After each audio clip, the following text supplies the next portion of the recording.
दोस्तों, स्वागत है आप लोग का इस वीडियो में। यह वीडियो मैं मेंस के कैंडिडेट को सहायता देने के उद्देश्य से बना रहा हूं।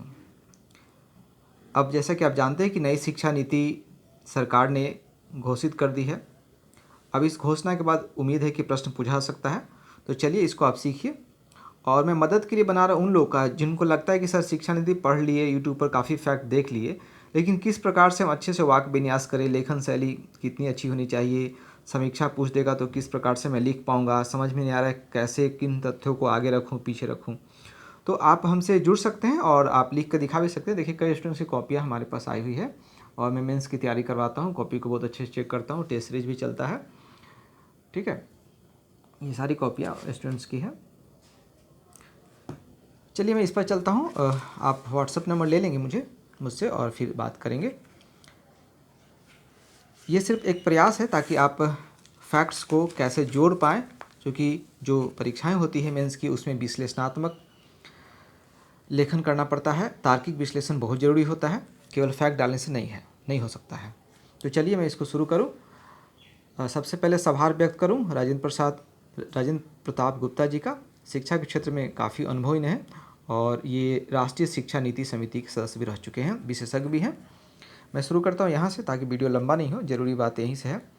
चुनावी घोषणा के अनुसार नई शिक्षा नीति का वादा सरकार ने किया था और उसको पूरा किया उसने। वर्ष 1986 में आई नीति के करीब 3.5 दशक बाद देश को नई शिक्षा नीति मिली है।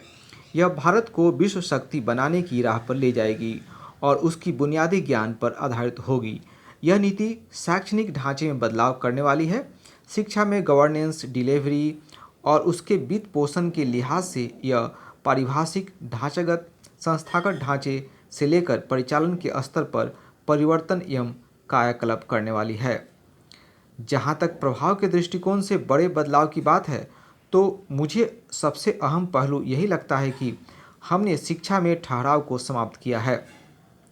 नई नीति व्यावसायिक शिक्षा के साथ ही सहभागी पाठ्यक्रम के लिए आधार तैयार करती है। यहाँ जो हमने लिखा हुआ आप लोग यहाँ लिख सकते हैं सरकार ने। इतना ही नहीं, कला, सामाजिक विज्ञान और विज्ञान में विकल्पों को भरमार के साथ ही क्रेडिट ट्रांसफ़र के साथ ही मल्टीपल एंट्री और एग्जिट की पेशकश भी करती है। यानी छात्रों को पाठ्यक्रम बदलने की सुविधा मिलेगी और उसमें पिछले पाठ्यक्रम में की गई उनकी मेहनत जाया भी नहीं होगी। मिडिल स्कूल में कोडिंग को एक भाषा के रूप में शामिल करने से नई पीढ़ी की रचनात्मक संभावनाओं को नए पंख लगेंगे। रचनात्मक सोच, तर्कशक्ति, निर्णय और नवाचार को शामिल कर भारतीय शिक्षा दुनिया में संभवतः सबसे बेहतरीन व्यवस्था की पांत में शामिल हो जाएगी। नई शिक्षा नीति में स्वतंत्रता और लचीलेपन का भी समावेश है। पाठ्यक्रम निर्माण और क्रियान्वयन के लिए इसमें संस्थानों, अकादमिक वर्ग को अधिक छूट दी गई है। मान्यता प्राप्त कॉलेज प्रणाली अब अतीत की बात हो जाएगी। शिक्षकों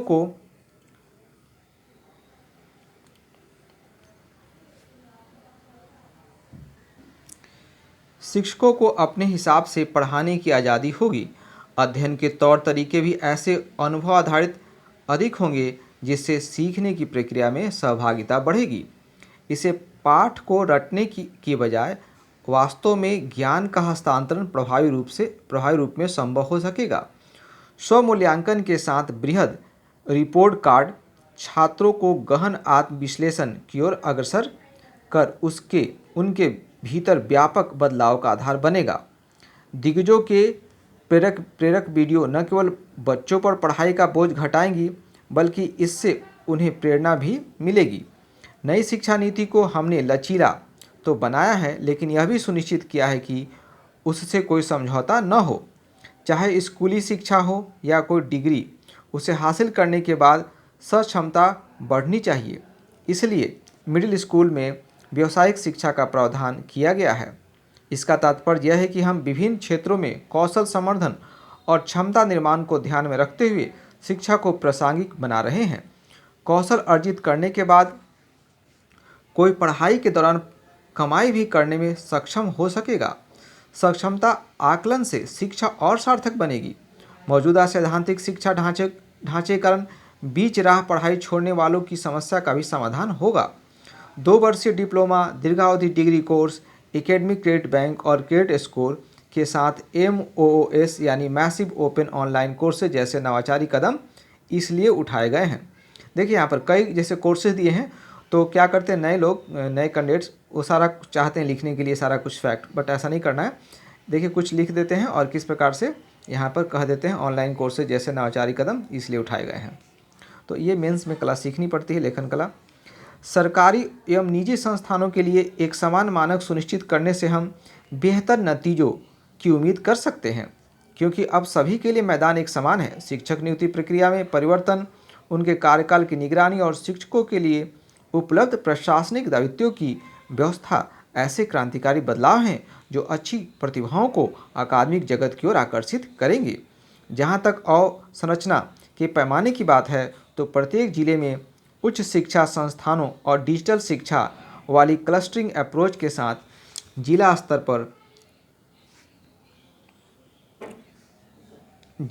पर आत्मनिर्भरता जिलों और तहसील तालुका के बीच मौजूदा खाई की भरपाई करने का काम करेंगी। विज्ञान, गणित और कला का मिश्रण छात्रों में उत्सुकता का भाव इतना बढ़ा देगा कि इससे आजीवन सीखने की तत्परता बढ़ेगी। नेशनल रिसर्च फाउंडेशन शोध अनुसंधान को एक नया क्षितिज देगा। साथ ही किसी संस्थान के संचालन में पूर्व छात्रों की भूमिका भी शैक्षणिक तंत्र को प्रभावित करेगी। मैं हमेशा से नौकरशाही को शिक्षा से दूर रखने के विचार का हिमायती रहा हूँ, और यहाँ पर अपने ढंग से दे सकते हैं कि नौकरशाही को शिक्षा से दूर रखा जाना चाहिए। मुझे खुशी है कि नई शिक्षा नीति में भारतीय शिक्षा सेवा यानी कि IES इंडियन एजुकेशनल सर्विस को दूर रखने के विचार को मान लिया गया है। वर्ष 1966 से प्रत्येक समिति ने इसकी सिफारिश की। इस विचार पर प्रहार आसान नहीं था, लेकिन मुझे खुशी है इसमें सफलता मिली। नई शिक्षा नीति के उम्दा विचार को वास्तविकता में बदलने के लिए हमें नौकरशाही के स्तर पर आने वाली सही बाधाओं को दूर करने की दरकार होगी। भारत के शैक्षणिक तंत्र में नई शिक्षा नीति निश्चित रूप से एक ऊंची छलांग है। हालांकि काफ़ी कुछ इस बात पर निर्भर करेगा कि इसे किस रूप में कैसे लागू किया जाता है। कुल मिलाकर जब एक अभिभावक के रूप में मैं इस नीति पर नज़र डालता हूँ तो उत्साह एवं उल्लास महसूस करता हूँ। यहाँ पर अभिभावक की तरफ से बोल देना है। आयुष्मान भारत के जरिए एक स्वस्थ भारत की सशक्त बुनियाद रखने के बाद PM मोदी ने शिक्षा को अगले मोर्चे को बखूबी साधने का काम किया है, जो आत्मनिर्भर भारत के लिए एक आधार और आश्वासन है। अब देखिए आयुष्मान भारत भी जोड़ दिया गया और यहाँ पर स्वस्थ भारत भी जोड़ दिया गया। PM मोदी के ऊपर आप क्या करेंगे? सरकार कर देंगे, भारत सरकार। धन्यवाद दोस्तों, आप इससे सीखें और कोई दिक्कत हो